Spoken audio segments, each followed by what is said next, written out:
My next guest is responsible for creating two of the greatest movie heroes of the last 20 years, Rocky, Rambo. He's been the all-action hero in films like Cliffhanger, Demolition Man, and the latest one, The Specialist. Nobody sleeps while this guy's on. Well, welcome to the studios, Sylvester Stallone!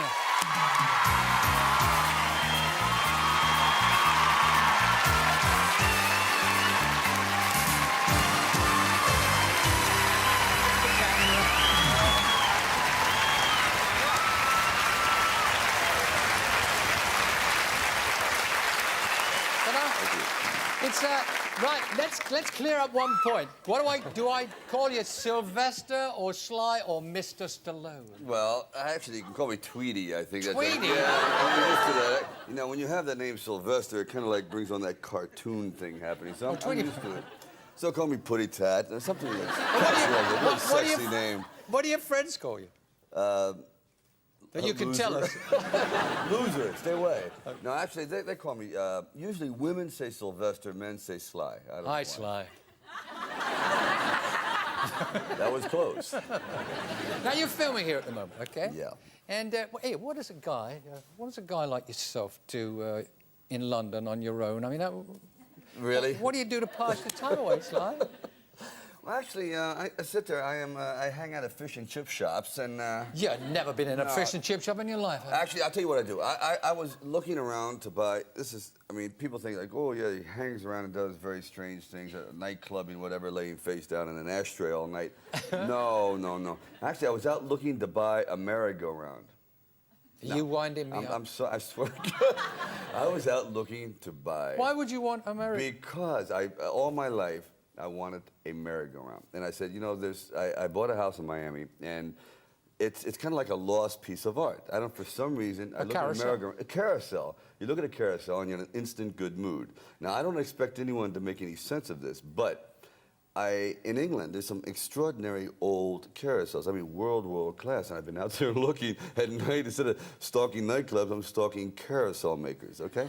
Whatever turns you on, Sly. Whatever turns you on. That brass ring. It sounds like something from the childhood. It sounds like... Yeah, it is. No, it really is. Did you ever go to Coney Island when you were a kid? Yeah, I did the whole thing. And I thought, okay, now I'm going to do one thing. I mean, one absurd thing. Well, I've done a few absurd things. One more absurd thing, and try to do that. So when you're wandering around London, as you do, I know that, and you just pop into burger joints and restaurants, I've told you very easy, okay.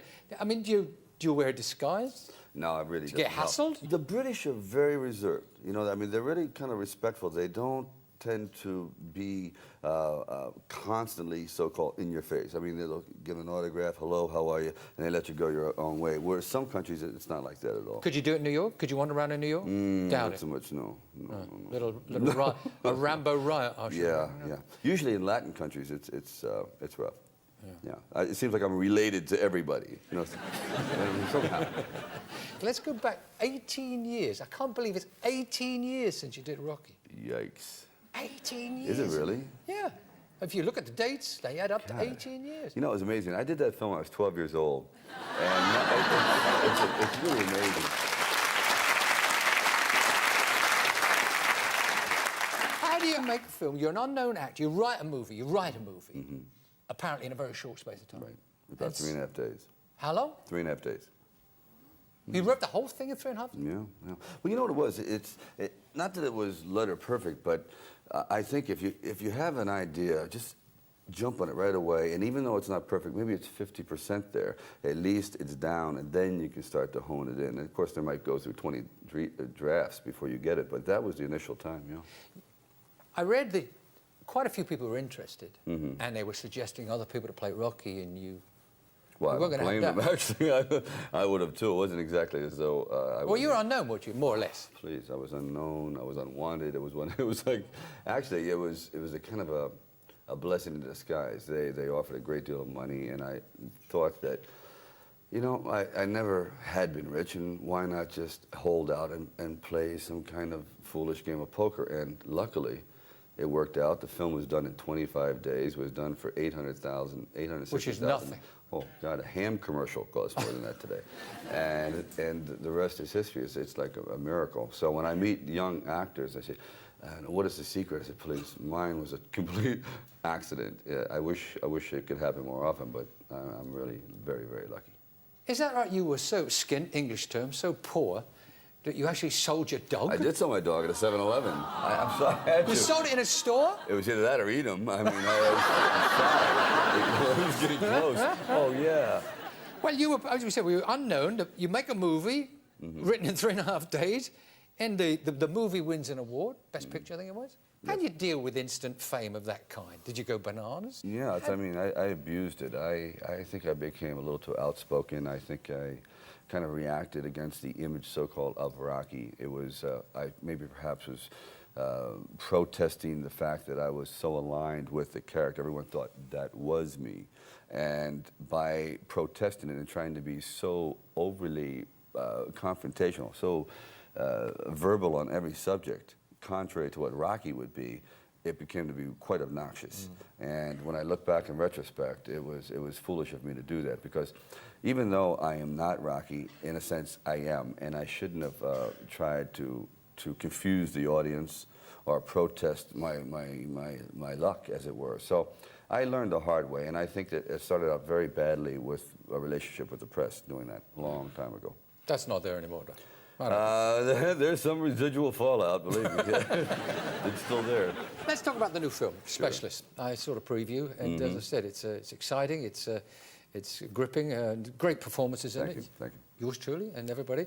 Sharon Stone. I play an explosive expert. Her family had been assassinated 15 years earlier by a local gang, mob, whatever. And she hires me to basically avenge that. And then toward the end, it goes against us. And we're trapped in a warehouse where the explosives, and I've been in a few of them, publicly and privately, and I would have to say these things are so monstrous that you can see on Sharon Stone's face and You'll mine, see it here in the clip. the concussion. She was really, Well, if you had a fireman standing by with a hose, a paramedic, an ambulance, you know what I mean, and an undertaker, it would not inspire confidence. Sharon genuinely looked scared. Oh, she was scared. Well, you know, Sharon hadn't been really involved in the wonderful world of death and stunts. So I tried to reassure her that it would be okay, and I'm telling you. Were you scared? Oh, unbelievable. But they're very close, weren't yeah, because what they use are gas cannons, and it's not like we've done this before, so everything's experimental, and the entire room shook, and the temperature would go up literally from 80 to maybe 130 degrees in a split second when he did the heat blast. So she was terrified, and I have to give her credit that she hung in there, because a lot of people wouldn't, including myself. It's very exciting throughout. There was another scene that she was even more frightened to do, I'm told. That's the shower scene with you. Great, I like that scene.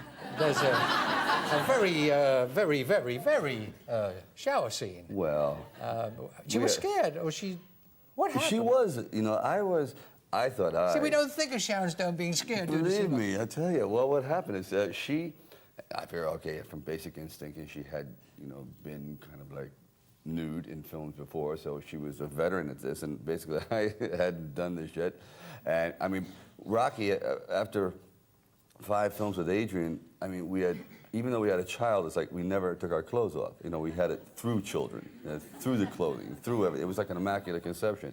There was no sex whatsoever. So I said, okay, fine, I have to do this adult scene, and I get ready, and I'm working out constantly. I said, I want to make a good appearance, and I'm in shape. And she's eating donuts and cake and cheesecake, and I'm warning. I said, Sharon, seriously, you better get ready, because, look, I think I'm part of the new woman, the voluptuous woman, the round woman. I said, yes, okay, fine. You want to be the Michelin woman? You can be the Michelin woman. So anyway, one day before we're ready to film it, she goes out and buys a piece of equipment called the butt blaster. And she does like 1, 2, okay, I'm in shape, I'm ready. I said, beautiful. All right, so we get up there, and it's starting to become like a heavyweight fight. So I drop my robe, and I'm ready to go. And she goes, I'm not doing it.